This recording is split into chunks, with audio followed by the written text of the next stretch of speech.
జిన్నా ఏం చెప్పాడు, మొదటి రోజే ఢాకాలో చెప్పాడు, మీరందరూ ఉర్దూ నేర్చుకోవాలి, బెంగాలీ మర్చిపోవాలని చెప్పి.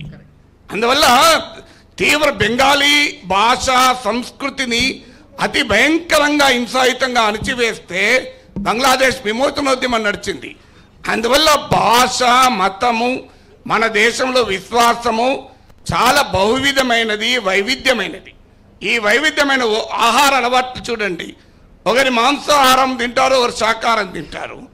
కానీ ఏది మంచి ఆహారం అని ప్రజలకు చెప్తే నేను పూర్తి శాకాహారిని, నేను మైనారిటీని, నేను ఈ దేశంలో మైనారిటీ ఆహార విషయంలో.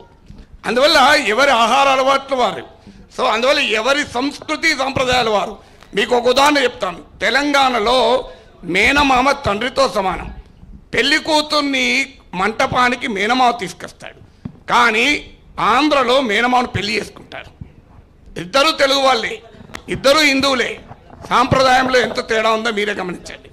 అందువల్ల ఇంత వైవిధ్యభరితమైన దేశంలో సో ఏ ఆధిపత్యము మంచిది కాదని నా అభిప్రాయం.